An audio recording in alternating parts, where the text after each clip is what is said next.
কোরআন তেলাওয়াত করা ছাড়া তিনি কখনোই সকালে বের হতেন না।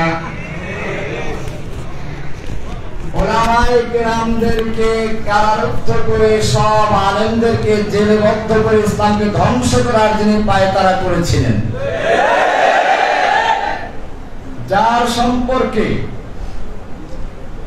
মনে করা হতো অযনান্তুম আল্লা ইয়াখরুজু ওয়াযন্নু আন্নাহুম মানিআতুহুম হুসুনুহুম মিনাল্লাহ, আমরাও ধারণা করি নাই যে তার এত সকালে পতন হবে, আর সেও মনে করেছিল মানিআতুহুম হুসুনুহুম, হুসুনুল হুন্দুস, হুসুনুল লীগ, ছাত্রলীগের হুসুন, ভারতের হুসুন তাকে রক্ষা করবে। ফাআতাহুমুল্লাহু মিন হাইসু লাম ইয়াহতাসিব,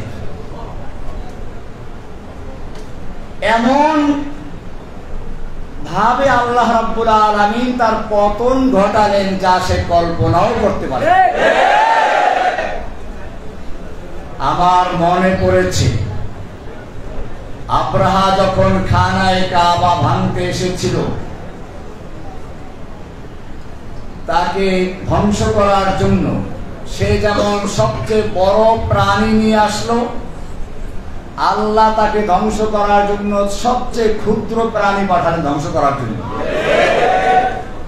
ঠিক আমাদের বাংলাদেশের বুকের উপরে যে জগদ্দল পাথর বসেছিল, স্বৈরাচারিণী নাস্তিক মুরতাদদের জননী, নাস্তিক মুরতাদদের জননী, ইসলামকে ধ্বংস করার পরিকল্পনাকারীদের রূপকার শেখ হাসিনা যখন এদেশের থেকে ইসলামকে চিরতরে নির্মূল করার জন্য চক্রান্ত করছিল, মুসলিমদেরকে বিভক্ত করে ফেরাউনি কায়দায় সে দেশ চালাতে চেয়েছিল। কোরআনে ফেরাউনের চরিত্র সম্পর্কে বলা হয়েছে ইন্না ফিরাউনা আলা ফিল আরদ, ফেরাউন তার ভূখণ্ডে একক ক্ষমতা কুক্ষিগত করেছিল। ইস্তাদঈফু তাইফাতাম মিনহুম, এক দলকে সে দুর্বল করে রেখেছিল। ওয়াজাআলা আহলাহা শিয়া, এবং সে দেশের অধিবাসীদেরকে, জনগণকে বিভিন্ন দলে বিভক্ত করেছিল।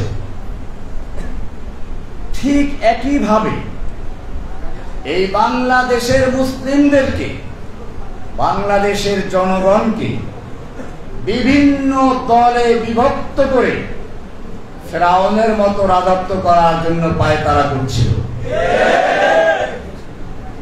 যারা একটু বয়স বেশি তাদেরকে রাজাকার, যারা যুবক তাদেরকে জামাত শিবির অথবা জঙ্গিবাদী। আল্লামা সাঈদী রহমাতুল্লাহ আলাইহিকে রাজাকার বানিয়ে দিল। আমি তাকে আজকে শ্রদ্ধার সঙ্গে স্মরণ করছি। আমি যখন প্রথম জেলে যাই, আমার জন্য কিছু হাদিয়া পাঠালেন আর বললেন যে সবর করেন, ইনশাআল্লাহ আল্লাহ তাআলা আপনার জন্য রাস্তা বের করে দিবেন। আজকে আমি তার জন্য খাস ভাবে দোয়া করছি, আল্লাহ তাআলা যেন তার মাকামকে জান্নাতের আলা মাকামে পরিণত করেন।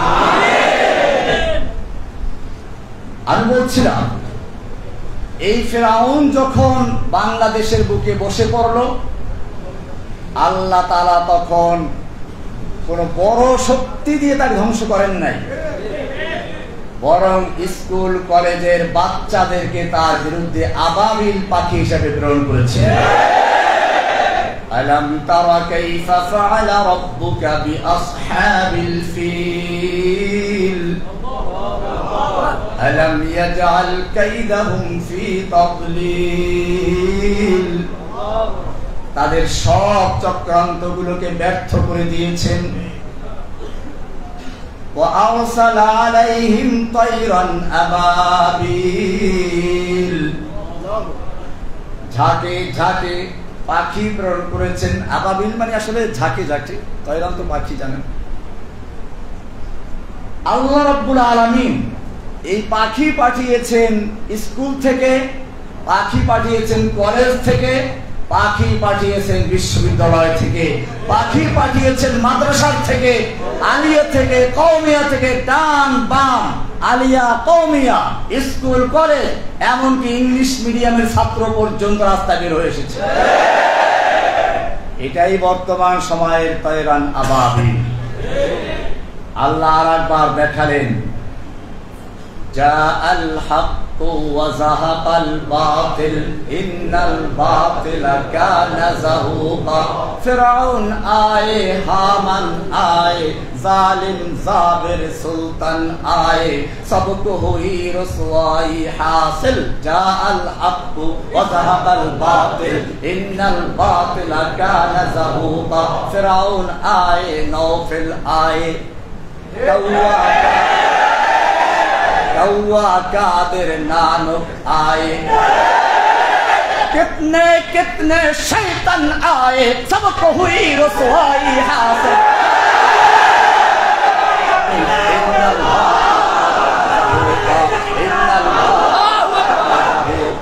इन्नल बातिल काना ज़हूक़ा। ধ্বংস করে দিয়েছে। এটা আল্লাহর নুসরাত। আমি ধন্যবাদ জানাই আজকের এই প্রজন্মের যুবকদেরকে, স্কুল, কলেজ, মাদ্রাসা, ইউনিভার্সিটি, আলিয়া, কওমিয়া সহ সকল ছাত্র জনতা, ওলামায়ে কেরামদেরকে আমি ধন্যবাদ জানাই যে তারা ঐক্যবদ্ধ হয়ে মাঠে অবতরণ করেছিলেন। আর যখন এভাবে মাঠে নেমে ইস গর্জে সে জো মক্তল মে গয়া वो सुबह शाम सलामत रहती है, ये जान तो आनी जानी है, इस जान की कोई परवाह नहीं। कत्ल करना है तो कर ले आशिक़ दिलदार को, हम शिकायत जा करेंगे कातिबे तकदीर को। যখন তারা বুক পেতে দিয়েছিল, আমি জেলখানায় বসে যখন দেখলাম আবু সাইদের সেই সম্প্রসারিত হাত আর বুক, আমার মনে পড়ল আমি দেওবন্দের ছাত্র, দারুল উলুম দেওবন্দের 91-90 এর ফারিক। আমি দুইবার দাওরা করেছি, একবার জামিয়া রহমানিয়াতে, দ্বিতীয়বার দেওবন্দে।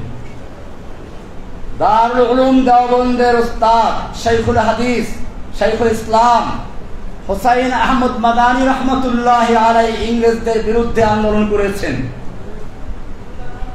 তার জনসভার উপর নিষেধাজ্ঞা জারি করা হলো। দিল্লিতে তিনি বক্তব্য রাখবেন, বলা হলো এখানে বক্তব্য দিলে পরে গুলি করা হবে।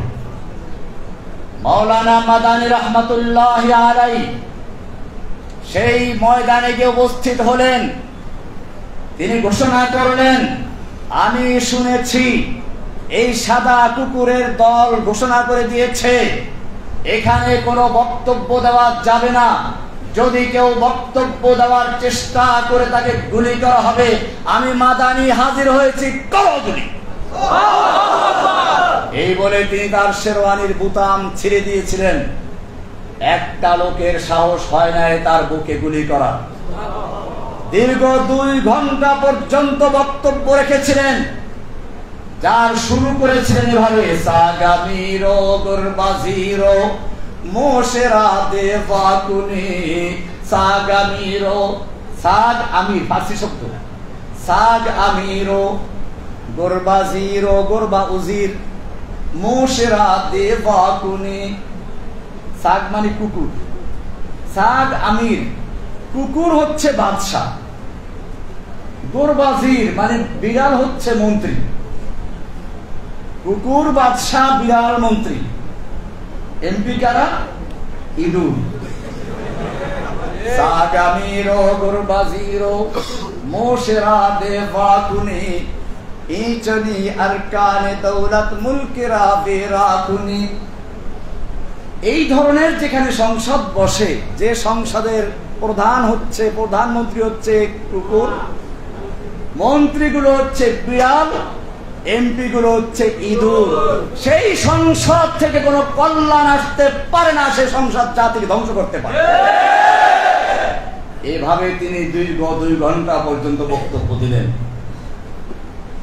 আবু সাইদের সেই সম্প্রসারিত হাত দেখে আমার সেই কথাই মনে পড়লো, আবার মাদানির শিষ্যরা ময়দানে অবতীর্ণ হয়েছে। আমি যুবকদেরকে বলছি,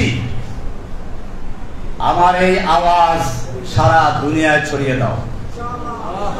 যেই জাতির যুবকেরা তৈরি হয়ে যায়, সেই জাতিকে কেউ ধ্বংস করতে পারে না। যেই জাতির যুবকেরা মরতে শিখে, তাদেরকে কেউ দমিয়ে রাখতে পারে না।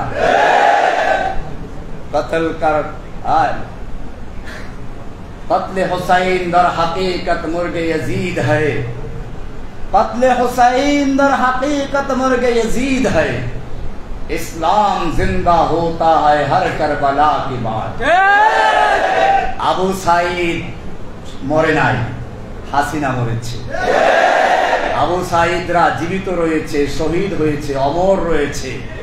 হাসিনা দেশ ত্যাগ করেছে। আমি ধন্যবাদ জানাই এই যুবকদেরকে। আল্লাহ সুবহানাহু ওয়া তাআলা যুবকদের ব্যাপারে বলেছেন, আপনারা জানেন ইব্রাহিম আলাইহিস সালাতু ওয়াস সালাম যখন তার জাতিকে তাওহীদের দাওয়াত দিলেন, কোনোভাবেই বুঝাতে পারলেন না। তিনি পরিকল্পনা করলেন এই মূর্তিগুলো ভাঙতে হবে। ঘটনা আপনারা জানেন, যখন লোকেরা মেলার থেকে ফিরে এসে দেখলো মূর্তির হাত নাই, পা নাই, কোনো ঝড় তুফান হলো না, ভূমিকম্প হলো না, বন্যা হলো না, এই মূর্তিগুলোর হাত পা ভেঙে ফেললো কে? এটা নিশ্চয়ই কোনো বড় ধরনের ঘটনা ঘটেছে। নমরুদের কাছে চলে গেল। নমরুদ এসে দেখে জিজ্ঞেস করলো, এখানে কোনো যুবক আছে কি যে যুবক এই মূর্তিগুলো দেখতে পারে না? তখন সকলে উত্তর দিল, ক্বালু সামি'না ফাতান ইয়াযকুরুহুম ইউকালু লাহু ইব্রাহিম। হ্যাঁ, আমরা একজন যুবক সম্পর্কে শুনেছি যে এই মূর্তিগুলোর সমালোচনা করে, যার নাম হচ্ছে ইব্রাহিম। কেন যুবকের প্রসঙ্গ আসলো?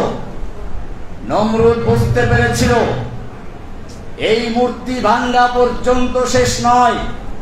এই মূর্তি ভাঙ্গা হচ্ছে এই সমাজকে পরিবর্তন করে, মূর্তির সমাজকে ভেঙে দিয়ে তাওহীদের সমাজ গড়ার জন্য এক সুপরিকল্পিত পরিকল্পনার অংশের সূচনা হচ্ছে মূর্তি ভাঙ্গা। আর এইরকম কোন পরিকল্পনা কোন বুড়া মানুষের মাথায় ঢোকে না, ঢোকে তো যুবকের মাথায় ঢোকে। বলা হয়েছে সামি'না ফাতান ইয়াযকুরুহুম ইউকালু লাহু ইব্রাহিম। একজন যুবক আছে যে যুবক মূর্তিগুলোর সমালোচনা করে, তার নাম হচ্ছে ইব্রাহিম।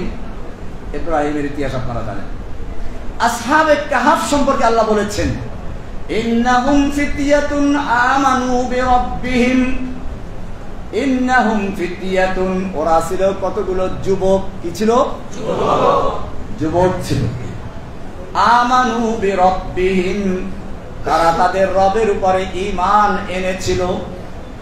ওয়াজিদনাহুম হুদা, আমি তাদের হিদায়াতকে আরো বৃদ্ধি করেছি। ওয়ারাবাতনা আলা কুলুবিহিম ইয ক্বামু, যখন শাসকদের সামনে দাঁড়িয়ে তারা বক্তব্য পেশ করছিল, তখন তাদের দৃঢ়তা, তাদের ঈমানের শক্তি আমি আরো বৃদ্ধি করে দিয়েছিলাম। এখানেও ছাত্র আন্দোলনের নেতাদেরকে যখন গ্রেফতার করে নিয়ে গেল, খাওয়া দাওয়াও করালো।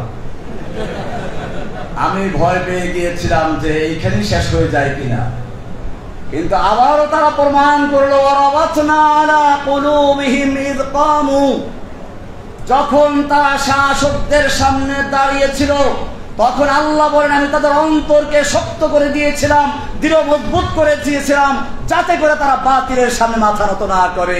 মর্দে মুমিন বাতিল সে হরগিজ খৌফ খা सकता नहीं, सर कटा सकता है लेकिन सर झुका सकता नहीं। ভাইরা আমার, আমি ধন্যবাদ জানাই সেনাবাহিনীকেও। যারা বাংলাদেশের জনগণের পক্ষে, মুসলিমদের পক্ষে, আমি এই জন্য বলছি বারবার এই ছাত্রদেরকে শহীদ বলে আখ্যায়িত করছি, অনেকে প্রশ্ন থাকতে পারে যে তারা তো কোনো দিনই যুদ্ধ করেন নাই। ভাইরা আমার, বিগত সরকার জাতিকে দুইটা ভাগে বিভক্ত করেছিল। তার বক্তব্য ছিল চেতনা স্বাধীনতার পক্ষে বিপক্ষে। মূলত এটা স্বাধীনতার পক্ষে বিপক্ষে ছিল না, এটা ছিল ইসলামের পক্ষে এবং ভারতীয় নাস্তিকতাবাদীর পক্ষে। সুতরাং যারা হাসিনার পক্ষে দাঁড়িয়েছিল, আমি নির্দ্বিধায় বলতে পারি তাদের অধিকাংশ লোক ছিল মুসলমান, মুজাহিদ, এবং তাদের অন্তরে ইমানি চেতনা ছিল। ইমানি চেতনায় বিশ্বাসীরাই সেদিন ময়দানে যুদ্ধ করেছে, সেদিন বুক পেতে দিয়েছে। কারণ ইমানি শক্তি ভিতরে না থাকলে এরকম বুক পেতে দেওয়া সম্ভব হতে পারে না। তাই আমি অন্তর থেকে দোয়া করছি ওই ছাত্র যুবক জনতার জন্য, যারা এই জালিম শাহীকে উৎখাত করার জন্য কেউ জীবন দিয়েছে, কেউ তার চক্ষু দিয়েছে, কেউ হাত দিয়েছে, কেউ পা দিয়েছে। আল্লাহ রাব্বুল আলামিন যারা শহীদ হয়েছে তাদেরকে জান্নাতুল ফেরদাউসের মেহমান বানিয়ে আমিন। যারা আহত হয়েছে তাদেরকে দ্রুত শেফা দান করুন আমিন। ভাইয়েরা আমার, কিছু কথা ক্লিয়ার করতে হচ্ছে। আমাকে গ্রেফতার করা হয়েছিল, পরবর্তীতে আপনারা একটু আগে বসুন, মুমিনদের সম্পর্কে বলা আছে ইয়া আইয়ুহাল্লাযীনা আমানু ইযা ক্বিলা লাকুম তাফাসসাহু ফিল মাজালিসি ফাফসাহু ইয়াফসাহিল্লাহু লাকুম। একটু মজলিসে জায়গা করে দিন।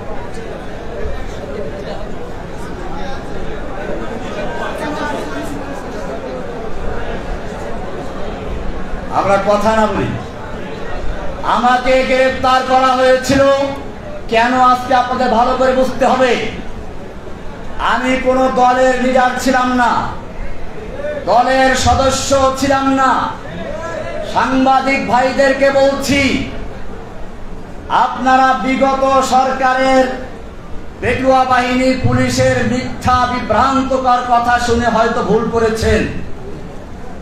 আমি আমার পিছনে আপনারা যা করেছেন আজকে এই ময়দানে ঘোষণা করছি, সব ক্ষমা করে দিলাম।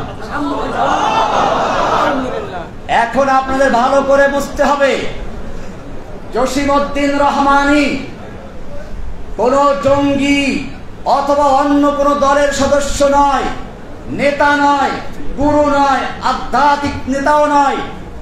এমনকি যেই দলের নামে তাকে বলা হচ্ছে আনসারুল্লাহ বাংলা টিমের আধ্যাত্মিক নেতা, গুরু, আবার কি যেন অন্য কি যেন বলে, আনসারুল্লাহ বাংলা টিম নামে বাংলাদেশে কোন দল আছে বলে আমি গ্রেফতারের আগ পর্যন্ত কানেও শুনি নাই। এজন্য আপনাদেরকে প্রমাণ দিচ্ছি, একজন লোক যদি কোনো দল করে আর সে যদি লেখক হয়, অবশ্যই কোনো না কোনো সূত্র ধরে ওই দলের নামটা নিয়ে আসবে। সে যদি খতিব, বক্তা হয়, অবশ্যই কোনো না কোনো সূত্র ধরে সেই দলের প্রতি সমর্থন জানাবে, আহ্বান জানাবে। যদি সে ব্যক্তি কোনো উস্তাদ ও শিক্ষক হয়, অবশ্যই তার ছাত্রদের মাঝে সে ওই দলের নাম প্রচার করবে, আহ্বান জানাবে, সমর্থন করবে। সে যদি একজন দায়ী হয়, অবশ্যই সে এটা দাওয়াত দিবে। আমি একজন লেখক, আমি একজন বক্তা, আমি একজন ইমাম ও খতিব, আমি একজন উস্তাদ। আমি আপনাদের সাংবাদিক ভাইদেরকে বলবো, কোন হাসিনার পুলিশের কথায় কান না দিয়ে আমার বইগুলো তন্ন তন্ন করে তালাশ করুন, কোন জায়গায় আনসারুল্লাহ বাংলা টিমের কোন দলের নাম আছে কিনা। আপনারা আমার বক্তব্যগুলো সারা বিশ্বে রেকর্ড ছড়ানো আছে, সব বক্তব্যগুলো শুনুন। আনসারুল্লাহ বাংলা টিম নামে কোন দলের নাম আপনারা যদি প্রমাণ করতে পারেন, আমি বক্তব্য ছেড়ে দিব। আপনারা আমার মসজিদে গিয়ে দেখুন, মাদ্রাসায় গিয়ে দেখুন, কোন ছাত্র শিক্ষককে অথবা কোন মুসল্লিকে আমি এরকম কোন দলের কথা বলেছি, আহ্বান করেছি, সমর্থন করেছি, যদি প্রমাণ করতে পারেন তাহলে জসিমউদ্দিন রহমানীকে জেলে নয়, উন্মুক্ত জায়গায় ক্রেন এনে তার সঙ্গে ঝুলিয়ে তাকে ফাঁসি দিয়ে মৃত্যুদণ্ড কার্যকর করবেন। আর যদি প্রমাণ করতে না পারেন, অনুরোধ করছি আজকের থেকে জসিমউদ্দিন রহমানীকে আনসারুল্লাহ বাংলা টিমের প্রধান, আধ্যাত্মিক নেতা, গুরু ইত্যাদি বলা ক্ষান্ত করবেন। আর যদি ক্ষান্ত না করেন তাহলে বাংলার জনগণ আপনাদেরকে উচিত শিক্ষা দিয়ে ছাড়বেন।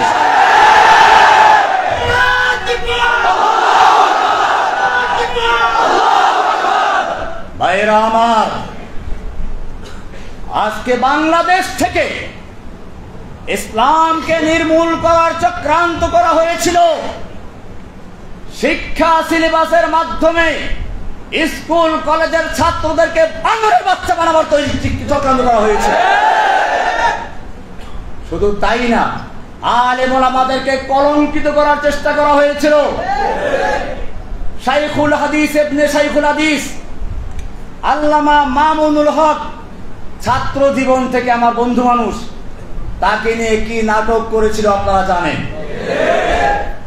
এমনি ভাবে আমাদের এই কোন বিষয় আছেন মুফতি হারুন জাহার সাহেব, আল্লাহ তাকে যাদা খায় দান করুন, আমিন। আমার অত্যন্ত মহব্বতের মানুষ, সেজন্য আপনি এখানে এসেছে। ভাইরা আমার, যে কথা বলছিলাম, এই যে ইসলাম ধ্বংসের চক্রান্ত হেফাজত উলামায়ে কেরামদের বিরুদ্ধে দুর্নীতি দমনকে আগিয়ে দিয়েছে। আমি জেলখানায় বসে অনেকের থেকে শুনেছি, তখন যারা জেলে ছিল, আমার তো কোনো অ্যাকাউন্টই নেই, তো দুর্নীতি দমন তার আসলে কি করে? গুরুবি সাহেবও তাই এরকমই বলছিলেন, কারো অ্যাকাউন্ট নেই। এদের নামে দুর্নীতি দমন কমিশন তল্লাশি করা শুরু করে দিয়েছে। এগুলো দুর্নীতি দমন কমিশন নয়, ইসলাম দমন কমিশন তৈরি করে বাংলাদেশের উলামায়ে কেরামদেরকে কলঙ্কিত করার চক্রান্ত করা হয়েছে। কিন্তু আল্লাহ তো দেখেন, ওরা যত রকমের চক্রান্ত শুরু করেছিল, আল্লাহ তাআলা তাদের সকল চক্রান্তের জালগুলোকে মাকড়সার জালের মতো ছিন্ন ভিন্ন করে দিয়ে উলামায়ে কেরামদেরকে আবার ময়দানে আসার তৌফিক দান করেছে। শুকরিয়া জানাই আলহামদুলিল্লাহিল্লাযী নাজ্জানা মিনাল কওমিজ জালিমিন। ও আল্লাহ, আমরা সকলেই তোমার দরবারে শুকরিয়া আদায় করছি। তুমি যদি এই জালেমের বিরুদ্ধে আমাদের সাহায্য না করতে, তুমি যদি আমাদেরকে মুক্ত না করতে, এই জালেম শাহীর হাত থেকে আমাদেরকে মুক্ত করার কোনো শক্তি ছিল না। মুক্ত করেছেন কে? আল্লাহ সুবহানাহু ওয়া তাআলা। কাজে আমাদের শুকরিয়া আদায় করতে হবে, তাই না? শুকরিয়া কিভাবে আদায় করব? শুকরিয়ার প্রথম ধাপ হচ্ছে এই, আল্লাহ রাব্বুল আলামিন যখন যে নিয়ামত দান করেন, সেই নিয়ামতকে ব্যয় করার জন্য তিনি পদ্ধতিও বয়ান করে দেন। আমাদের এই যে নিয়ামত বিজয়, এটা এসেছে ঐক্যবদ্ধ থাকার কারণে। আমাদের মনে রাখতে হবে, দুশমনরা আমাদেরকে বিভক্ত করে করে পর্যন্ত অনেক আলেমদেরকে ধ্বংস করেছে, শহীদ করে দিয়েছে, অনেক আলেমদেরকে দালাল বানিয়েছে, অনেক আলেমদেরকে কারা নির্যাতন করেছে। আজকে উলামায়ে কেরাম ঐক্যবদ্ধ হয়ে মাঠে নেমেছে, কিন্তু ষড়যন্ত্র শেষ হয় নাই। আপনারা দেখেছেন, এখনো ভারতের পত্রিকা আমার বিরুদ্ধে কত রকম প্রোপাগান্ডা ছড়াচ্ছে। আমি নাকি হিন্দুদেরকে মারতে বলেছি, আমি প্যারোলে মুক্তি পেয়েও বলেছিলাম। আমার বড় বোনের জানাজার জন্য আমাকে 3 ঘন্টার জন্য মুক্ত করা হয়েছিল। হেলিকপ্টার যোগে বরগুনা গিয়ে জানাজায় অংশগ্রহণ করেছিলাম। সেখানে বলেছিলাম, ওই সময় উত্তপ্ত ছিল যে কোনো হিন্দুর বাড়ি যেন আক্রমণ না হয়, কোনো মন্দির গির্জা প্যাগোডায় যেন আক্রমণ না হয়, প্রয়োজনে তোমরা পাহারাদারি করবে। যেখানে আমার বলিষ্ঠ বক্তব্য ছিল যে কোনো হিন্দুর বাড়িতে বা মন্দিরে কোনো আক্রমণ না হয়, এরপরেও কিছু অন্ধ কিছু গুমরা পথভ্রষ্ট সত্যের থেকে যারা দূরে এরকম কিছু মিডিয়া আমার বিরুদ্ধে প্রপাগান্ডা এখনো চালাচ্ছে আমি নাকি জঙ্গিবাদী। মনে রাখবেন, আমাকে যারা জঙ্গিবাদী বলে তারা মূলত আমাকে নয়, কোরআনকে, হাদিসকে এবং স্বয়ং আল্লাহর রসুলকে জঙ্গিবাদী বলছে, কিন্তু সেটা প্রকাশ করতে পারে না বলেই এই কথা বলছে। আমার অপরাধ কি ছিল ভালো করে শুনুন। যখন এই দেশের একদল নাস্তিক মুরতাদ বিদেশ যাওয়ার জন্য কোনো ভিসা পায় না, তখন তাদের সহজ উপায় ছিল আল্লাহকে গালিগালাজ করা, রাসূলকে গালিগালাজ করা, রাসূলকে নিয়ে কটূক্তি করা এবং বিভিন্ন মিডিয়ায় সাতা প্রচার করা। আর তখন ওরা আমাদের মুসলিমরা, ইসলাম প্রিয় লোকেরা, আল্লাহর প্রিয় লোকেরা, রাসূলের প্রিয় লোকেরা স্লোগান দেয়, এটা নিয়ে ওরা দেখায়। এবং তখন বিদেশিরা বলে, হ্যাঁ তোমাকেই তো দরকার, ভিসা দিয়ে দেয়, বিদেশ চলে যায়। যখন বিদেশ যাওয়ার জন্য তাদের একমাত্র মাধ্যম ছিল আল্লাহকে গালি দেওয়া, রাসূলকে গালি দেওয়া, তখন আমি মনে করেছিলাম এই লোকদেরকে স্থায়ী ভিসা দেওয়ার প্রয়োজন আছে। আমি স্পষ্ট বলতে চাই, শেখ হাসিনার বাপের জন্য আইন করা হয়েছিল, তাকে নিয়ে কটূক্তি করলে যাবজ্জীবন পর্যন্ত সাজা ছিল। আর আমার নবীকে নিয়ে কটূক্তি করলে তাদেরকে গ্রেফতার, সাজা দূরের কথা, পুরস্কার দিয়ে বিদেশ পাঠিয়ে দিত। তখন আমি একটা আয়াত পেশ করেছিলাম, লাইল্লাম ইয়ানতাহিল মুনাফিকুনা ওয়াল্লাযীনা ফী কুলুবিহিম মারাদু ওয়াল মুরজিফুনা ফিল মাদিনা। আল্লাহ বলছেন, যদি মুনাফিকরা এবং যাদের অন্তরে নেফাকের রোগ আছে তারা, ইসলাম বিদ্বেষীরা, ইসলাম বিদ্বেষের মুনাফিক আগেই বলেছে, তাহলে এটা কোন রোগ? এই রোগ হচ্ছে ইসলামের বিদ্বেষের রোগ, ইসলামের বিরোধিতার রোগ। ওয়াল্লাযীনা ফী কুলুবিহিম মারাদ ওয়াল মুরজিফুনা ফিল মাদিনা, এবং যারা শহরে গুজব ছড়ায় আল্লাহর নবীকে নিয়ে, আল্লাহ নবীর স্ত্রীদেরকে নিয়ে, কন্যাদেরকে নিয়ে গুজব রটনা করে। আল্লাহ কি বলছেন শুনুন, লাইল্লাম ইয়ানতাহি, যদি তারা তাদের এই কাজ থেকে বিরত না থাকে, লানুগরিয়ান্নাকা বিহিম, হে নবী আমি আপনাকে তাদের বিরুদ্ধে খেপিয়ে দিব, উত্তেজিত করে দিব, আপনাকে উস্কানি দিব। কে বলছেন? আল্লাহ নাকি রহমানি? উস্কানি দিচ্ছেন কে?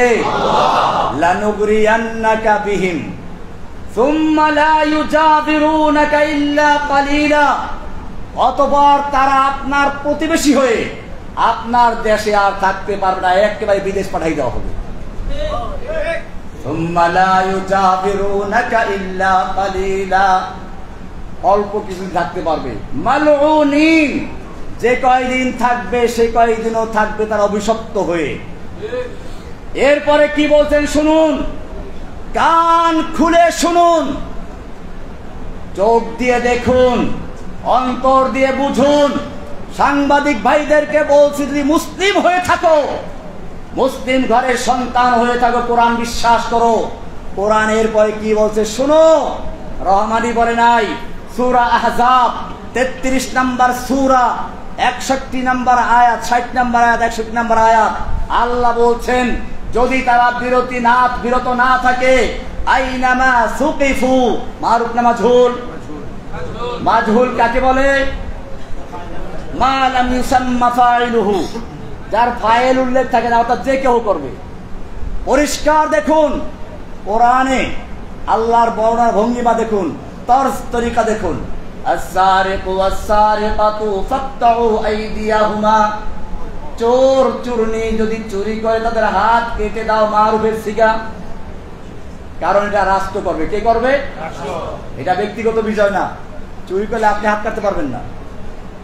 আবার শুনুন, আয-যানিয়াতু ওয়াজ-যানি ফাজলিদু কুল্লা ওয়াহিদিন মিনহুমা, জিনাকারিনী আর জিনাকারী এদের প্রত্যেককে 100 দোররা মারো।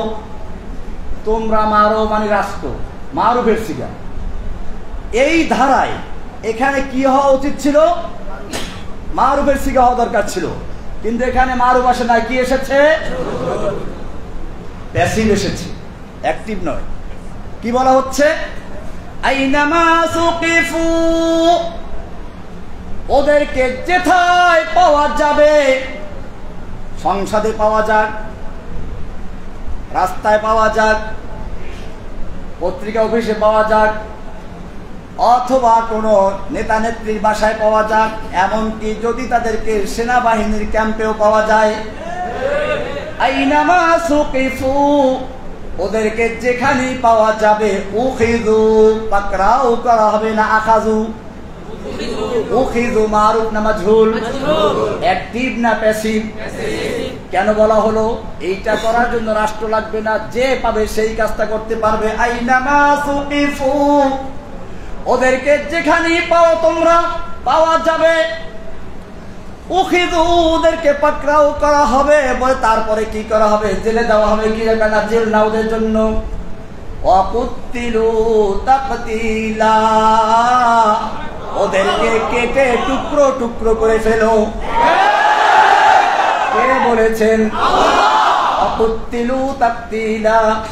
এরপরে কি বলেন শুনুন, সুন্নাতাল্লাহ, এটাই হচ্ছে আল্লাহর সুন্নাহ, এটাই হচ্ছে আল্লাহর রীতি।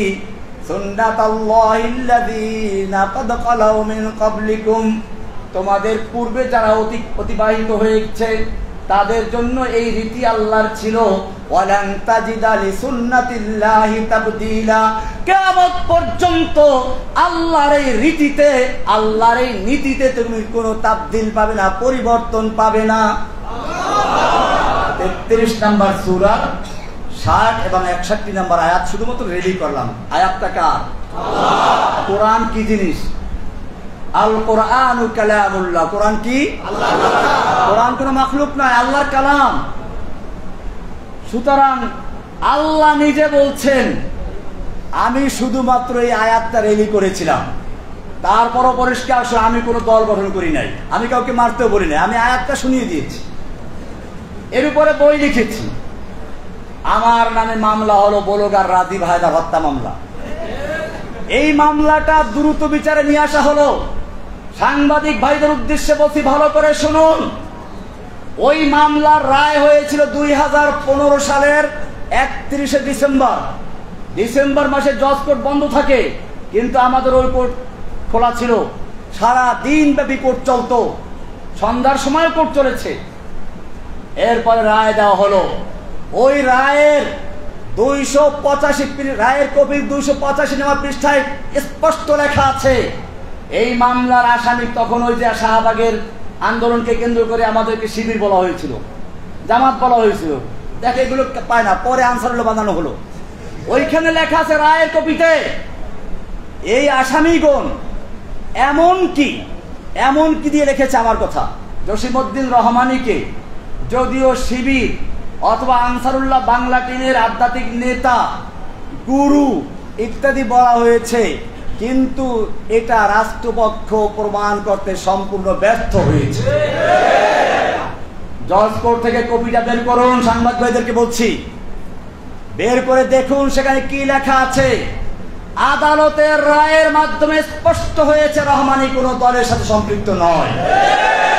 সুতরাং আপনারা যদি এর পরেও আমাকে এইভাবে লেখেন, আদালত অবমাননার জন্য আপনারা দায়ী থাকবেন এবং সেজন্য আইনের ব্যবস্থা নেওয়া হতে পারে।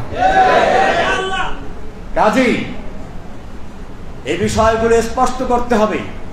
আল্লাহ এবং আল্লাহর রসুলকে নিয়ে যদি কোনো ব্যক্তি কটূক্তি করে, অবমাননা করে, আল্লাহর কোরআনের বিরুদ্ধে কথা বলে, মনে রাখবেন এই বাংলার জমিনে তাদের থাকার কোনো ইচ্ছা নাই। তাদের ইচ্ছা হলো বিদেশ যাওয়া, বিদেশ যাওয়ার জন্য তারা এগুলো করে। কাজে আমি বলছি না বাংলাদেশের তৌহিদি জনতা জেগেছে, ওদেরকে একবার চিরস্থায়ী বিদেশ পাঠিয়ে দেবে। ভাইয়েরা আমার, আজকে আমাদের মনে রাখতে হবে, এই জাগরণকে ধরে রাখতে হবে। এরপরে যদি কোনো চক্রান্ত শুরু হয়, আজকে যেভাবে ওলামায়ে কেরাম, তলাবায়ে ইলম, স্কুলের ছাত্র, মাদ্রাসার ছাত্র, তৌহিদি জনতা একাত্র হয়ে ময়দানে নেমেছিল, ঠিক এই ঐক্যবদ্ধতাকে ধরে রাখতে হবে। কিয়ামত পর্যন্ত যদি আমরা এরকম থাকি, তাহলে ইসলামকে কেউ ধ্বংস করতে পারবে না ইনশাআল্লাহ। আমাদের সেজন্য প্রথম কাজ হচ্ছে ঐক্যবদ্ধ থাকা। 2 নম্বর কাজ হচ্ছে এই চেতনাকে, হাসিনা যেমন একটা চেতনা তৈরি করেছিল, আমাদেরও চেতনা তৈরি করতে হবে। আমি মূলত আসলে কোন দলের সদস্য ছিলেন, এই বাস্তব। আমার কি কাজ ছিল, আমি যখন দেখলাম গণজাগরণ মঞ্চ তৈরি করলো এবং তারা সারা বাংলাদেশে একটা জাগরণ তৈরি করার চেষ্টা করলো, যদিও তাদের স্লোগান ছিল রাজাকার বিরোধী, কিন্তু এই রাজাকার বিরোধিতার আড়ালে ছিল ইসলাম বিরোধিতা, ইসলামের বিরুদ্ধে চেতনা তৈরি করা। তখন আমার ইচ্ছা ছিল বাংলাদেশে ওই গণজাগরণকারীদের বিরুদ্ধে একটা তাওহীদের জাগরণ তৈরি করা। এই জাগরণ নিয়ে মাঠে নেমেছিলাম এবং আলহামদুলিল্লাহ আজকে দেখতে পাচ্ছি, আমি যদিও সে সময় শুরু করেছিলাম, আজকে বাংলাদেশের যে প্রান্তে যাই, এখনো যাওয়ার সুযোগ হয় না, শুধু কয়েকটা মসজিদে চিকিৎসার জন্য গেছি, নামাজ পড়ার জন্য। যে মসজিদেই যাই কোনো ঘোষণা নাই, কিচ্ছু নাই, দেখেই বলে যে আরে রহমান সাহেব আসছে। মানে হচ্ছে যেই জাগরণের স্বপ্ন দেখেছিলাম 2013 সালে, আল্লাহ রাব্বুল আলামিন আমাকে জেলে রেখে সেই জাগরণকে বাংলার ঘরে ঘরে পৌঁছে দিয়েছে।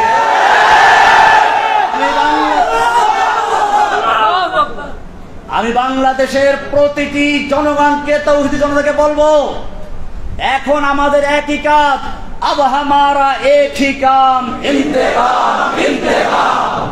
আমাদের একই কাজ এখন, ইন্তেকাম মানে প্রতিশোধ। আমি জেল থেকে মুক্ত হয়ে বলেছিলাম, প্রতিশোধ শুনলেই তো সবাই কান খাড়া করে, রহমানি প্রতিশোধ দিতে বলেছে। আমি বলেছিলাম এই প্রতিশোধ ঠিক আছে, কিন্তু প্রতিশোধের আমার প্রথম কাজ হচ্ছে ক্ষমা করে দেওয়া। যেমন আজকে এখানে আমি বলেছি যে সাংবাদিক ভাইয়েরা বিগত সরকারের চাপে পড়ে হোক অথবা শিখানো মিথ্যা হোক আমার বিরুদ্ধে অপপ্রচার করেছে, আমি তাদেরকে ক্ষমা করে দিয়েছি। আল্লাহর রাসূল সাল্লাল্লাহু আলাইহি ওয়াসাল্লাম এটাই আমাদের শিক্ষা দিয়েছেন, আমাদের প্রতিশোধটা এইভাবেই হয়, ক্ষমার চেয়ে কোনো বড় প্রতিশোধ নেই। রাসূলুল্লাহ সাল্লাল্লাহু আলাইহি ওয়াসাল্লাম যখন মক্কা বিজয় করলেন, 10,000 তরবারি তার ইশারার অপেক্ষায় আছে। একটু যদি বলেন যে খালি মক্কার কুফারদের শেষ করে দাও, সব শেষ হয়ে যায়। আল্লাহর নবী জিজ্ঞেস করেছিলেন, ওহে মক্কার লোকেরা, আজকে তোমরা আমার থেকে কেমন আচরণ আশা করছো? মক্কার লোকেরা তো জানে আমরা কারা। মক্কার লোকেরা জানে তারাই ওই লোকগুলো যারা রাসূল সাল্লাল্লাহু আলাইহি ওয়াসাল্লামকে হত্যা করার জন্য ঘেরাও করেছিল। তারা ওই লোকগুলো যারা বেলালকে দুপুরে রোদ্রে চিৎ করে শুয়ে রেখে উপরে পাথর চাপা দিয়ে রেখেছিল। তারা ওই লোকগুলো যারা বেলাল রাদিয়াল্লাহু তাআলা আনহুকে নির্যাতন করলো, সুমাইয়া রাদিয়াল্লাহু তাআলা আনহাকে লজ্জাস্থানে বর্ষা দিয়ে আঘাত করে হত্যা করেছিল। এই লোকগুলোর এখন একটু পানি আসলো মুখে, বলল যে একজন উত্তম চাচার থেকে, উত্তম ভ্রাতার থেকে যা আশা করে সেই আশাই আমরা করছি। আল্লাহর নবী সাল্লাল্লাহু আলাইহি ওয়াসাল্লাম বলেছিলেন, আজকে আমি তোমাদের জন্য সে কথাই বলছি যা বলেছিলেন আমার ভাই ইউসুফ আলাইহিস সালাম তার ভাইদের উদ্দেশ্যে। যখন তার ভাইয়েরা তার হাতে ধরা পড়লো, তার কাছে আসলো, তখন তিনি যা বলেছেন আজকে তাই বলছি, লা তাসরিবা আলাইকুমুল ইয়াউম, আজকে তোমাদের বিরুদ্ধে আমার কোনো ক্ষোভ নেই, কোনো প্রতিশোধ নেওয়ার ইচ্ছা নেই। ইযহাবু আনতুমুত তুলাকা, তোমরা সব যাও, তোমাদের সকলকে আমি ক্ষমা ঘোষণা করলাম, সাধারণ ক্ষমা ঘোষণা করলাম। এটার নাম হচ্ছে প্রতিশোধ। দুশমন যখন হাতের মুঠোর মধ্যে চলে আসে তখন দুশমনকে মারা সহজ, কিন্তু ক্ষমা করা কঠিন, রাগ নিয়ন্ত্রণ করা কঠিন। আমাদের প্রিয় নবী, আমাদের রাসূল সাল্লাল্লাহু আলাইহি ওয়াসাল্লাম শিক্ষা দেন নাই অসহায় মানুষকে হত্যা করার জন্য। তিনি বললেন দুশমন যখন হাতের মুঠোর মধ্যে চলে আসে তাদের ক্ষমা করে দেওয়া সবচেয়ে বড় কাজ। কিন্তু এই ক্ষমা সকলের জন্য প্রযোজ্য নয়। যাদের অন্যায় সীমা অতিক্রম করেছে তাদের বেলায় ক্ষমা প্রযোজ্য নয়। আল্লাহর নবী সাল্লাল্লাহু আলাইহি ওয়াসাল্লাম সেই মক্কা বিজয়ের মহান ক্ষমার দিবসে 13-14 জন বা আরো কিছু কম বেশি লোককে মাফ করলেন না, তাদেরকে ক্ষমার বাইরে রাখলেন। অবশ্য তাদের অনেকেই পরে ইসলাম কবুল করেছে। এর মধ্যে একজন ছিল ইবনে খাতাল, যার অপরাধ ছিল ইসলাম কবুল করে মদিনায় গিয়েছিল। পরে সে আসলে ছিল মুনাফিক। মক্কায় চলে আসলো, দুটো দাসী কিনে আল্লাহ নবীর বিরুদ্ধে সমালোচনামূলক গান গাওয়াতো, নর্তকী, কনসার্ট করত। আল্লাহ নবী সাল্লাল্লাহু আলাইহি ওয়াসাল্লাম এই ইবনে খাতাল সম্পর্কে বললেন যে তাকে ক্ষমা করা হবে না। আল্লাহ নবী এখনো লোহার টুপিটা খোলেন নাই, মাথায় এখনো লোহার অস্ত্রটা, লোহার সেই হেলমেট বা লোহার পোশাকটা আছে। এর মধ্যে একজন এসে বলল, ইয়া রাসূলুল্লাহ, ইন্না ইবনা খাতাল মুতাআল্লিকুন বিআস্তারিল কাবা। ওই যে ইবনে খাতাল, যাকে ক্ষমা করা হয় না, সে তো কাবার গিলাফ ধরে আছে। আর কাবা সম্পর্কে কোরআনে বলা আছে, ওমান দাখালাহু কানা আমিনা। শুধু কাবা নয়, কাবার যে হেরেমের সীমানা, হারামের সীমানা, এই সীমানার মধ্যে যে প্রবেশ করবে সেই নিরাপদ থাকবে। এই তো কাবার গিলাফ ধরে আছে, একে কি করবে? আল্লাহর নবী সাল্লাল্লাহু আলাইহি ওয়াসাল্লাম বললেন, এই ইবনে খাতাল কাবার হারামের ভিতরে নয়, তওয়াফের জায়গায় নয়, কাবার গিলাফ ধরে ঝুলে থাকলে তাকে ওখানে হত্যা করে দাও। এভাবে আজকেও যারা জেনে বুঝে ইচ্ছা করে আমাদের সেই কচি কচি ছাত্রদের বুকে গুলি চালিয়েছে, যারা নিরস্ত্র আবু সাঈদের বুকে গুলি চালিয়েছে, তাদের যদি ক্ষমা করা হয় তাহলে ইতিহাস আমাদের ক্ষমা করবে না। যারা এরকম নেচে নেচে গুলি করেছে, নিরস্ত্র যুবকদের, ছাত্রদের বুকে গুলি করেছে, অসহায় মানুষদের বুকে গুলি করেছে, তাদের জন্য কোনো ক্ষমা করা হবে না। তাদের প্রাপ্য শাস্তি তাদেরকে পেতেই হবে। ভাইয়েরা আমার, আমি এই জন্য বলেছিলাম, আব হামারা এক হি কাম ইন্তেকাম ইন্তেকাম। প্রথম ধাপ হলো ক্ষমা, দ্বিতীয় ধাপ হচ্ছে যারা সীমাহীন অন্যায় করেছে তাদের শাস্তি খুঁজিয়ে দেওয়া। 3 নম্বর আমাদের কাজ হচ্ছে এই, এখন ব্যাপকভাবে তাওহীদের দাওয়াত দেওয়া। যতদিন পর্যন্ত কোরআন এবং সুন্নাহর দাওয়াত পৌঁছে না যাবে, যেই মানুষেরা এদেশের মুসলিমরা কোরআনকে ভালোবাসে, রাসূলকে ভালোবাসে, তারা বুঝেছে সালাত ফরজ, এজন্য তারা মসজিদ তৈরি করে, মাদ্রাসা তৈরি করে, ইমামের বেতন দেয়, রমজান মাসে তারাবির পয়সা দেয়, হাফেজকে খাওয়ায়, কারণ তারা বুঝতে পেরেছে এগুলো দ্বীনি কাজ। এই লোকগুলো যদি বুঝে সালাত যেমন ফরজ, সিয়াম যেমন ফরজ, ঠিক তেমনি ভাবে আল্লাহর জমিনে আল্লাহর দ্বীন কায়েম করা ফরজ, তাহলে এই লোকগুলো দ্বীন কায়েমের জন্য জীবন দিবে। সেজন্য আমাদের এখন আরেকটি কাজ হচ্ছে এই, মানুষের মাঝে চেতনা তৈরি করে দেওয়া। আল্লাহর জমিনে আল্লাহর দ্বীন কায়েম করার জন্য আল্লাহ তাআলা নির্দেশ করেছেন, আন আকিমুদ্দিন। সব নবীদের প্রতি একই নির্দেশ ছিল, আমাদের প্রতি একই নির্দেশ। আমাদের নবীর প্রতি বিশেষ নির্দেশ হলো, ওয়াল্লাযী আরসালা রাসূলাহু বিল হুদা ওয়া দীনিল হক লিইয়ুযহিরাহু আলাদ দীনি কুল্লিহি। আল্লাহ তাআলা তার রাসূলকে পাঠিয়েছেন হেদায়েত এবং দ্বীনে হক দিয়ে, যাতে করে এই দ্বীনে হককে অন্য সকল দ্বীনে বাতিলের উপরে বিজয়ী করা যায়। সেই দ্বীনে বাতিলগুলো কি কি আপনারা আমার অন্যান্যের কাছে জেনে নেবেন। আজকে আমাদের কাজ হচ্ছে বাংলাদেশের প্রতিটি ঘরে ঘরে, প্রতিটি ছাত্র, যুবক, বৃদ্ধ, সকলের নারী পুরুষ, সকলের অন্তরের ভিতরে তাওহীদের চেতনা তৈরি করে দেওয়া। তাওহীদের চেতনা যদি তৈরি হয়ে যায়, তাহলে কবি বলেন সব গুরিজা হোগি আখির, সব গুরিজা होगी आखिर जलवाए खुर्शीद से, ई चमन मामूर होगा नगमाए तौहीद से। পূর্ণিমার চাঁদের দ্বারা যেভাবে রাতের আধার পালিয়ে যায়, ঠিক তেমনি ভাবে তাওহীদের স্লোগানে এদেশ থেকে সকল নাস্তিক মুরতাদদের অন্ধকার পালিয়ে যাবে ইনশাআল্লাহ। ভাইরা আমার, সেজন্য ব্যাপকভাবে আমরা তাওহীদের দাওয়াত প্রচার করি। এই জন্য আমি, আমাদের হারুন জাহার ভাই আছেন, গুনবী সাহেব আছেন, আমরা সারা বাংলাদেশে যেতে প্রস্তুত আছি। কোনো ভেদাভেদ স্কুলে, মাদ্রাসা, কলেজে, ইউনিভার্সিটি, যেখানে আপনারা আহ্বান করবেন, আমরা ইনশাআল্লাহ ছুটে যাবো, শুধুমাত্র একটা কাজের জন্য, পয়সার বিনিময়ে না। দিনের দাওয়াত দেবেন ইনশাআল্লাহ, প্রয়োজনে নিজেদের পয়সা খরচ করে। কিন্তু শর্ত একটাই, আল্লাহর জমিনে আল্লাহর দিন কায়েমের জন্য কাজ করতে হবে। আমাদের আর কোনো ভেদাভেদ থাকবে না, সমালোচনা থাকবে না।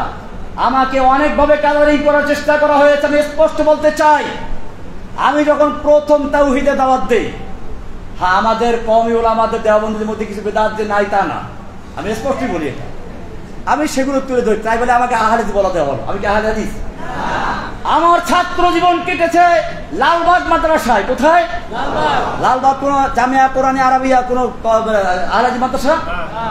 জামিয়া রহমানিয়ার সাথে আমার স্মৃতি জড়িত। রহমানি আমার নামের অংশ। এটা কোন আহলে হাদিস মাদ্রাসা? দারুল উলুম দেওবন্দ। আহলে হাদিসদের রাখা নাকি? দেওবন্দ মাদ্রাসা আহলে হাদিস মাদ্রাসা নাকি? দেওবন্দের ছাত্র আমি। এদেশে বহু ছাত্র আছে যারা আমার ছাত্র, অথবা আমার যারা সমকালে ওই সময় যারা দেওবন্দের ছাত্র, তারা জানে আলহামদুলিল্লাহ আমি কেমন ছিলাম। আলহামদুলিল্লাহ দেওবন্দের ছাত্র আছেন আমাদের হারুনুজার সাহেবের শ্বশুর, আলহামদুলিল্লাহ মুফতি সাহেব, হ্যাঁ সাইফুল ইসলাম, উনিও আল্লাহ। আমার তো আসলে আজকে দেখেন, আমি নামাজ পড়তে গিয়ে বয়ান করতে গিয়ে আমার এমনি তো দুর্বল আছি, তারপর জেল থেকে আসলে অনেকদিন পর কথাবার্তা বলি নাই, এলোমেলো হয়ে যাচ্ছিল। আর সবচেয়ে বড় কথা হচ্ছে এইরকম বুজুর্গদের সামনে, বিশেষ করে আমার সেই দেওবন্দের আকাবের আমার এখানে বসা আছে। আল্লাহ। দেওবন্দ মাদ্রাসার জন্মই হয়েছিল আন্দোলন করার জন্য।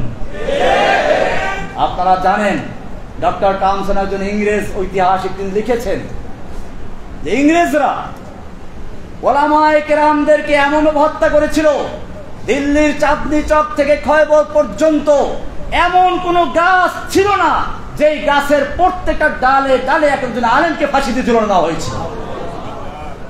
ওলামায়ে কেরামদেরকে মালটার দিবে দিবান্তর করা হয়েছিল। কিন্তু তারপরেও তারা ওই যে আগে কবিতা বললাম ওরকম তারা সিনা টান করে ময়দানে এসেছিলেন। আজকে ভারতবর্ষে বাংলাদেশ, পাকিস্তান, ইন্ডিয়া, আফগানিস্তান যেখানেই বলেন, ইসলামের যতটুকু আলো দেখা যায় সেটা ওই দেওবন্দের ছাত্রদের দ্বারাই হয়েছে। সুতরাং वाकिफ तो है इस राज से ये दार रसन भी, वाकिफ तो है इस राज से ये दार रसन भी, हर दौर में तकमील वफा हमसे हुई है, हर दौर में तकमील वफा हमसे हुई है। যুগে যুগে যখনই বাতিল এসেছে, ওলামায়ে দেওবন্দ, ওলামায়ে হক্কানি, ওলামায়ে রব্বানি তারা ময়দানে ঝাঁপিয়ে পড়েছে। বাতিল এসেছিল, গণজাগরণ মঞ্চের নাম ধরে হক নেমেছিল, ওলামায়ে দেওবন্দ নেমেছিল ছাত্র আন্দোলনের মাধ্যমে। বাতিল এসেছিল নরেন্দ্র মোদীর রূপ ধরে, হক এসেছিল কওমি মাদ্রাসা ওলামায়ে কেরামদের নেতৃত্বে ব্রাহ্মণবাড়িয়া থেকে, হাটাজারির থেকে কওমি মাদ্রাসার সুরত ধারণ করে। সুতরাং বাতিল যখনই এসেছে, ওলামায়ে হক্কানি, ওলামায়ে রব্বানি, ওলামায়ে দেওবন্দ বাজারে ঝাঁপিয়ে পড়েছে। আমি তো তাদেরই একজন সন্তান। আল্লামা আজিজুল হক রহমতুল্লাহ আলাই, বাংলাদেশের প্রসিদ্ধ শাইখুল হাদিস। শাইখুল হাদিস তো আমরা অনেকেই আছি, কিন্তু এক কথায় শাইখুল হাদিস বললে কাকে বোঝায়? আল মুতলাকু ইযা উতলিকা, তারপর কি ইরাদু বিহি আল ফারদুল কামিল। মান হুয়া আল ফারদুল কামিল? যদি শুধু বলা হয় শাইখুল হাদিস, তার কাকে বোঝায়? তিনি দুনিয়া থেকে চলে গেছেন, কত বছর হয়ে গেছে, এখন পর্যন্ত কি আছে? তার নাম জীবিত আছে। আল্লামা শাইখুল হাদিস রহমাতুল্লাহ আলাইকে দেখতাম যখনই কোনো এরকম অনিসলামিক কোনো কার্যকলাপ শুরু হয়ে গেছে, তিনি বলতেন আবু বকর রাদিয়াল্লাহু সেই মহান উক্তি, আয়ান কুসুদ্দিন ওয়া আনা হাই, দ্বীনের সামান্য ক্ষতি হবে আর আমি জীবিত থাকবো, এটা হতে পারে। তিনি ময়দানে ঝাঁপিয়ে পড়েছেন, তিনি বারবার জেলে গিয়েছেন, নির্যাতিত হয়েছেন। আমি তো তার ছাত্র, আল্লামা আজিজুল হক সাহেবের ছাত্র, মুফতি আমিনুর ছাত্র, আমি লালবাগের ছাত্র। আমি অনেক হয়তো এটা জানে না, আমি জানে রহমানিয়া ছাত্র, আমি লালবাগের ছাত্র। লালবাগ থেকে শুরু করে রহমানিয়া থেকে শেষ, দাওরা শেষ করে তারপরে দেওবন্দে গেছি। ভাইয়েরা আমার, তাহলে কেন আমাকে কালারিং করা হলো? আমি আপনাদের সামনে স্পষ্ট বলি, আমার বক্তব্যের কিছু ভাষা করা হয়ে যেত, যুবক ছিলাম তো তখন, আমি বুড়ো হয়ে গেছি। এই ভাষার কারণে হয়তো ওলামায়ে কেরাম আমার কথা একটু কষ্ট পেয়েছেন। আমি আজকের এই লালখান বাজার মাদ্রাসা থেকে বলছি, আমার কথায় যদি কেউ কষ্ট পেয়ে থাকেন, বিশেষ করে আমার কওমি অঙ্গ ওলামায়ে কেরামরা, আমি তাদের কাছে করজোড়ে ক্ষমা চাচ্ছি। আমি আপনাদের সন্তান, আমি আপনাদের বাচ্চা। খেতে যে নামে তার পায়ে কাদা লাগে। আমি খেতে নেমেছিলাম, কাদা লেগেছিল কিছু, সেই কাদাগুলো ধুয়ে মুছে পরিষ্কার করে আপনাদের খেদমতে এসেছি। ইনশাআল্লাহ বাকি জীবনটুকু যেন ওলামায়ে দেওবন্দ, ওলামায়ে হক্কানি, ওলামায়ে রব্বানি তাদের সাথে থেকে ইসলামের বিজয় দেখে যেতে পারি, সেই জন্য আপনাকে দোয়া কামনা করছি। এখন আমার একই কাজ, ইউযহিরাহু আলাদ দ্বীনে, সকল দিনে বাতিলের উপরে দিনে হককে বিজয়ী করার জন্য বাংলাদেশের প্রান্তে প্রান্তে ছুটে যাওয়ার ইচ্ছা আছে ইনশাআল্লাহ। ইনশাআল্লাহ এই সাইবুল ইসরাও ইনশাআল্লাহ আমাদের সাথে থাকবেন। শুধু আমরা মাঝ বয়সীরা না, আমাদের সঙ্গে এই বৃদ্ধরা থাকবেন, যুবকরা থাকবেন। জেনে রাখবেন, কোন একটা বিপ্লব যদি তৈরি হতে হয়, যুবকের রক্ত, মুরব্বীদের পরামর্শ, ধনীদের অর্থ, কয়টা বললাম? আবার শুনেন, ওসমানদের অর্থ, ওসমান গনির অর্থ, আলীর মতো যুবকদের শক্তি, আর আবু বকরের মতো মুরব্বীদের ছায়া। এই তিনটার সমন্বয় যখন ঘটে তখন বিজয় আসে ইনশাআল্লাহ। এখন থেকে আমি ধন্যবাদ জানাই আমাদের হারুন ইজাহার সাহেবের আব্বা মুফতি ইজহারুল ইসলাম চৌধুরী সাহেবকে। আপনারা অনেকেই হয়তো যারা দূরের তারা চেনেন না। আমি যখন হারুন ইজাহার সাহেবের নামও শুনি না, তখন ওনার নাম আমি শুনেছি। এই বাংলাদেশে ইসলামের জন্য যারাই কাজ করেছেন সবাই বলতেন আমার লালখান বাজার মাদ্রাসায় মুফতি ইজহারুল ইসলাম চৌধুরী সাহেবের কাছ থেকে এসেছি, ওনার ওখানে আছি। সুতরাং আমার মনে হচ্ছে আজকের এখান থেকে যেভাবে আমি দেখতেছি, যুবকদের ভাইদের দেখতে পাচ্ছি, আমি আশাবাদী। যেই জাগরণের স্বপ্ন দেখেছিলাম 2013 সালে, যে ওদের গণজাগরণ মঞ্চের জবাব দেওয়ার জন্য ঝাড়ু দিয়ে পিটালে চলবে না, অন্ধকার দূর করতে হলে আলোর মশাল জ্বালাতে হবে। সেজন্য গণজাগরণ মঞ্চের অন্ধকার দূর করার জন্য তাওহীদের আলোর মশাল নিয়ে ময়দানে নেমেছিলাম। আজকে আমি লালখান বাজারে দেখতে পাচ্ছি সেই মশাল জ্বলতে জ্বলতে ওদের কলিজায় আগুন লাগিয়ে দিয়েছে।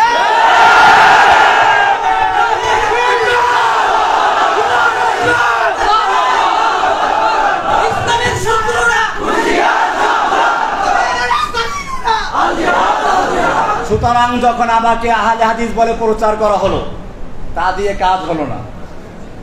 এরপরে ধরল সবচেয়ে বড় অস্ত্র, জঙ্গি।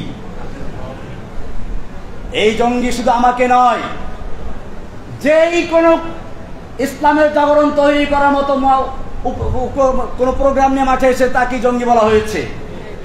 সুতরাং আমাদের পিছনে এখনো লাগা আছে।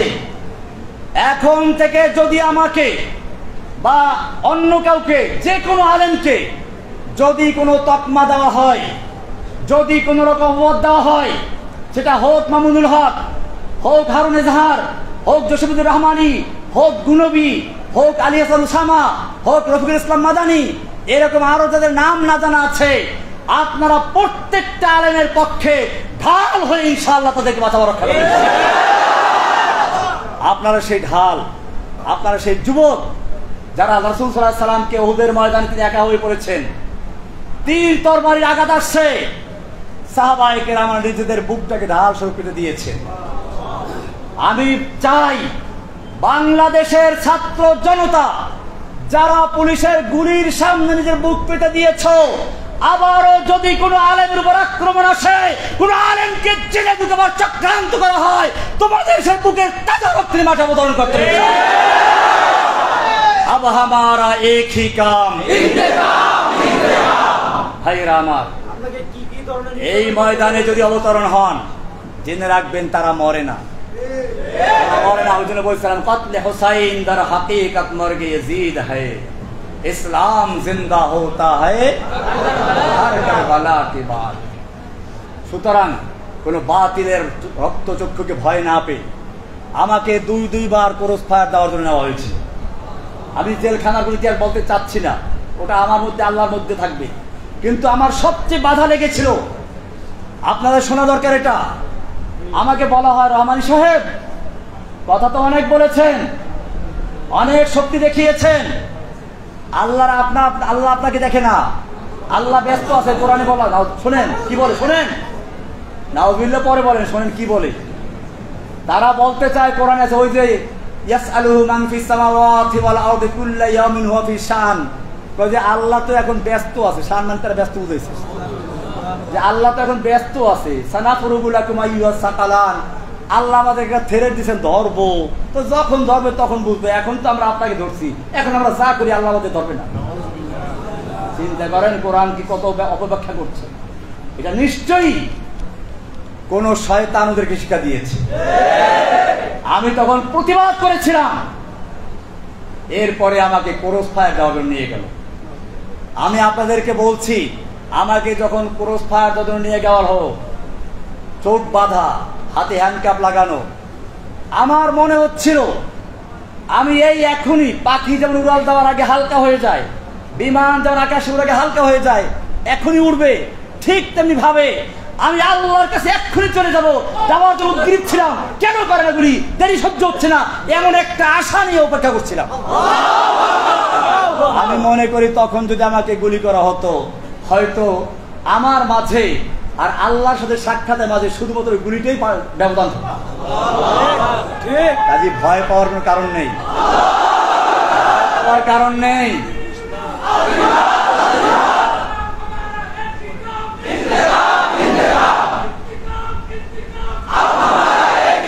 ভাইয়েরা আমার, আমি কথা লম্বা হয়ে যাচ্ছে, আরো অনেকগুলো কথা বিষয় ছিল।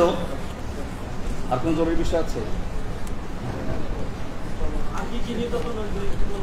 না? নির্যাতনের বিষয়টা আসলে হচ্ছে কি, দেখেন আল্লাহ তাআলার দিনের পথে যারা যায়, দেখেন পাখি মানুষ খাতায় পারে না, কাউয়া পালে, কাউয়া পালে কি, তোতা পাখি, যে পাখি দেখতে সুন্দর, গান ভালো। আমি ওই যে মুফতি হারুন সাহেবকে কিছু কবিতা লিখে বানাইছিলাম, আসলে কবিতাগুলো ফাত্তায়রু লা ইউসজানু ইল্লা, ওই পাখিকে খাঁচায় বন্দি করা হয় যেই পাখির আওয়াজ সুন্দর। ঠিক তেমনি ভাবে যেই কোরআনের পাখি কোরআনের কথা বলে, যেই কোরআনের পাখিরা সুন্নাহর কথা বলে, তাদেরকেই জেলখানে বন্দি করা হয়। যারা কোরআন সুন্নাহর কথা না বলে, কোন শাসকের পাঁচটা গোলামি করে, তাদের জেলে যাওয়ার মতো সৌভাগ্য হয় না। অনেকে মনে করে জেলখানা নাকি যায় কারো বদদোয়ার কারণে। আমি নাকি কোন বুজুর্গকে তিরস্কার করার কারণে বদদোয়া পরে জেলে গেছি। কোরআনে আছেন, নবীদেরকে এই কথাই বলা হতো, ইল্লা আতারাকা বাদু আলিহাতিনা, আমাদের কোন দেবদেবী তোকে কি করছে, বদদোয়া দিয়েছে, তাই সে জেলে গেছে। আমি আপনাদের জিজ্ঞেস করতে চাই, ইউসুফ আলাইহিস সালাম জেলে গিয়েছিলেন কার বদদোয়ায়? আমাদের রাসূল সাল্লাল্লাহু আলাইহি ওয়াসাল্লামকে 3 বছর পর্যন্ত এই কারাগারের মতো না, এই কারাগারে খাওন দেয়, পানি দেয়। আমাদের নবীকে যে কারাগারে আটকে রাখা হয়েছিল, সেখানে খাবার ছিল না, পানি ছিল না, উত্তপ্ত মরুভূমির বালু ছিল, পাহাড় ছিল। 3 বছর পর্যন্ত সে আমি তালেবে, শুধু আমাদের নবীকে নয়, নবীর পুরো বংশকে সেখানে বন্দী করে রাখা হয়েছিল। কারো বদদোয়ায়? ইমাম আবু হানিফা রাহমাতুল্লাহ আলাইহিকে কারাবন্দী করা হয়েছিল। এক রিওয়ায়াতে বলা হয় যে উনি জেলখানাতেই মারা গেছেন, আর কেউ তার সাথে না মুক্ত করা হয়েছিল, কিন্তু গৃহবন্দী অবস্থা মারা গেছেন। যে অবস্থায় বন্দী অবস্থা মারা গেছেন, তিনি কার বদদোয়া করেছিলেন? ইমাম আহমদ বিন হাম্বল রাহমাতুল্লাহ আলাইহিকে কারারুদ্ধ করা হয়েছিল, নির্যাতন করা হয়েছিল। ইমাম ইবনে তাইমিয়ার লাশ কারাগার থেকে উঠেছিল। এই সবাই কি কোনো বুজুর্গকে তিরস্কার করে বদদোয়ার খপ্পরে পড়েছিলেন? বরং পরিষ্কার শুনুন, ওই যে বললাম জেলখানায় যেতেও ভাগ্য লাগে, জেলখানা সবার জন্য নয়। কাউয়া কোনদিন কেউ পালে না, পালে ময়ূর, পালে তোতা পাখি, যার হয়তো রূপ আছে অথবা কি আছে, গুণ আছে। যার কোনোটাই নাই, তাকে কেউ খাঁচায় বন্দি করে খামাকা খাওয়ান দেয় না।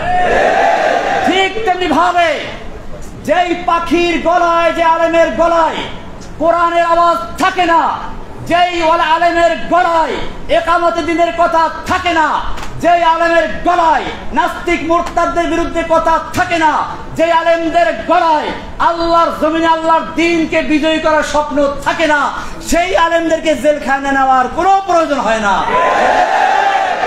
সুতরাং পরিষ্কার হয়ে গেল, জেলখানায় যাওয়াটা একটা সৌভাগ্যের ব্যাপার।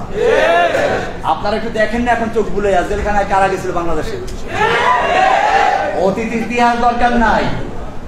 তবে আমাদের আকাবেরদের অনেকেই আছেন যাদেরকে জেলে নেয় নাই ওরা, কারণ ওরা জানে এখানে ভিন্ন ব্যাপার আছে। এই মুরব্বীদেরকে জেলে নিলে, রহমানিকে নিলে তো তারা দেখতে পাচ্ছে তেমন কিছু হয় নাই। এই সমস্ত মুরব্বীদের কাউকে যদি জেলে নেওয়া হতো, বাংলাদেশের জমিনে আগুন লেগে যেত, ঠিক কিনা? আপনাদেরকে মনে রাখবে, সেই জন্যই ওলামায়ে কেরামদেরকে তারা নিতে ভয় পেয়েছেন, তো এদেরকেও নিয়ে যেত। তারা তো আল্লাহ আজমুল হাসান সারে নাই। আজমুল হাসান রহমতুল্লাহ আলাইকেও জেলে নিয়েছিল, মুফতি আমিনীকে জেল খাটতে হয়েছে। এরকম ভাবে আমাদের বর্তমান এবং অতীতের, নিকট অতীতের যারা আকাবের, তাদের জেল খাটতে হয়েছে। সুতরাং মনে রাখতে হবে, আমরা তাদেরই সন্তান। উলাইকা আবাই ফাজিনি বিমিসলিহিম, উলাইকা আবাই, এরাই হচ্ছে আমাদের পিতৃপুরুষ আব্বা। কারা?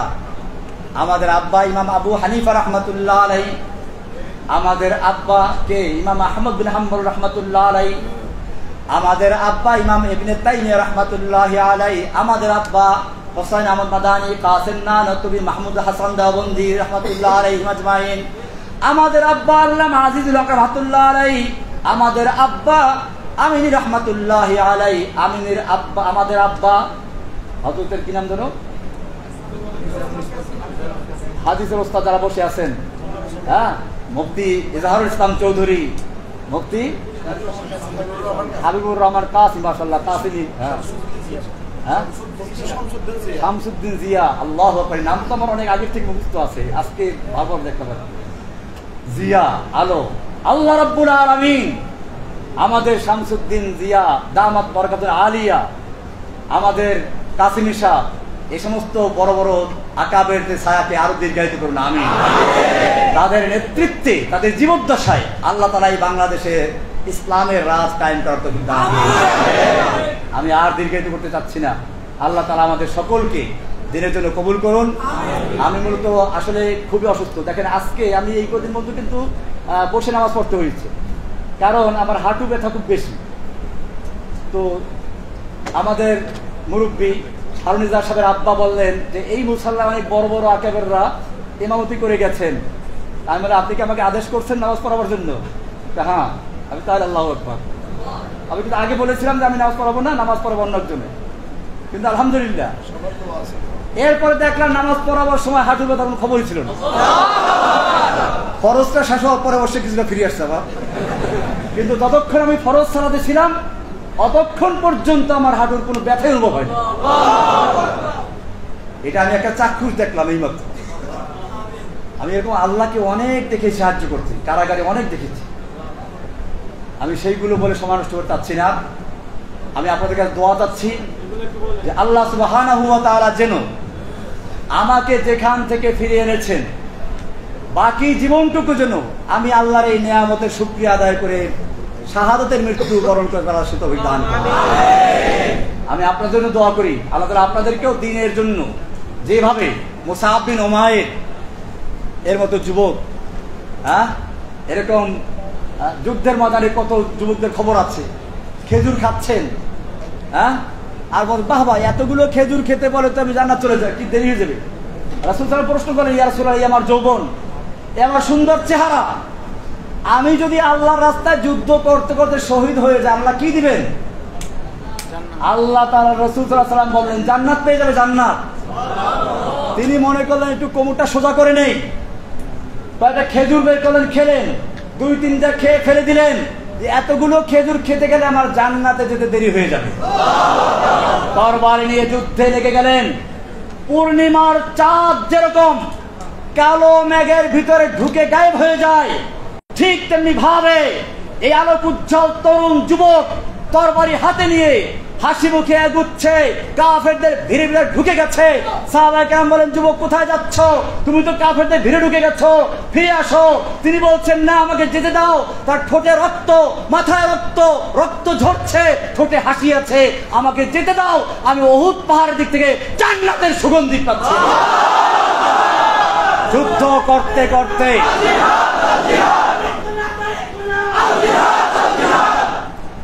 করতে করতে আল্লাহ রাস্তায় শহীদ হয়ে যান, শহীদ হয়েছেন। তাদের ত্যাগের বিনিময়ে আমরা আজকে বাংলাদেশ পর্যন্ত ইসলাম পেয়েছি। ভাইয়েরা আমার, একটা বিল্ডিং দাঁড়ায়, নিচে ফাউন্ডেশন থাকে, কেউ তা দেখে না, শুধুমাত্র বিল্ডিংটাই দেখে। এই ফাউন্ডেশন গুলো তো অনেক কাজে লাগে। আমি চাচ্ছি যারা বাংলাদেশের জমিনে দ্বীন কায়েমের জন্য, নামের জন্য নয়, সোশ্যাল মিডিয়ায় তার প্রচারের জন্য নয়, শুধুমাত্র আল্লাহর জমিনে আল্লাহর দ্বীন কায়েমের জন্য, আল্লাহকে খুশি করার জন্য যারা ইসলামের জন্য জীবন দিতে, এরকম একদল যুবকের প্রয়োজন এখন। আপনারা খেয়াল রাখবেন, আমাদের কথাগুলো বিভিন্ন রকম বিকৃত করা হয়। আপনারাও আমাদের কথা লিখতে সাবধান রাখবেন। আমাদের কথা বলতে গিয়ে দেখা যায় যে আপনারা কিছু ব্যাখ্যা নিজের যোগদান, এতে আমাদের লাভ আর ক্ষতি হয়। আমাদের ভালোবাসতে গিয়ে, আমি এটা পরিষ্কার,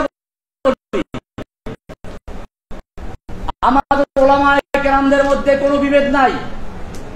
আল্লামা মামুনুল হক আমার ছাত্র জীবনের বন্ধু, আমি তাকে আমার ওস্তাদের সন্তান, আমি তাকে আমার অন্তর দিয়ে ভালোবাসি। মাহমুদ হাসান গুনবি, ওসামা আলী ওসামা, রফিকুল ইসলাম মাদানী, আমরা একসাথে জেল খেটেছি, কাজেই তারা আমার জেলের ভাই। এরকম আরো অনেকে আছেন, হারুন ইসলাম মাদি সাহেব তো আছেনই। আমাদের মধ্যে কোনো ভেদাভেদ নেই। কিন্তু এখন আমাকে ভালোবাসতে গিয়ে যদি হারুন সাহেবের বিরুদ্ধে আপনি কথা বলেন, বা ওনাকে ভালোবাসতে গিয়ে আমাকে মুনাফিক বললেন, এটা আমরা বরদাস্ত করবো না। এইরকম ভালোবাসার দরকার নেই, বরং এরকম লোকেরা ইসলামের ক্ষতি করে, বিভক্তি তৈরি করে। আপনারা খবরদার আমাদের কাউকে ভালোবাসতে গিয়ে অপরকে হেয় করার চেষ্টা করবেন না।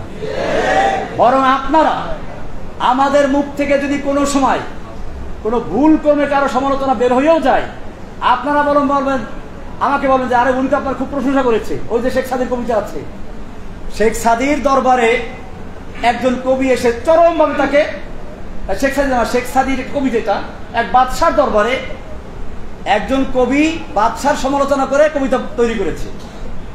বাদশাহ ওই ভাষা বোঝে না, একজন দোবাসীকে জিজ্ঞেস করলো সে কি বলেছে, তো বললো যে বাদশাহ সেটা আপনার খুব প্রশংসা করেছে, তো বলে 1 লাখ মুদ্রা পুরস্কার দাও।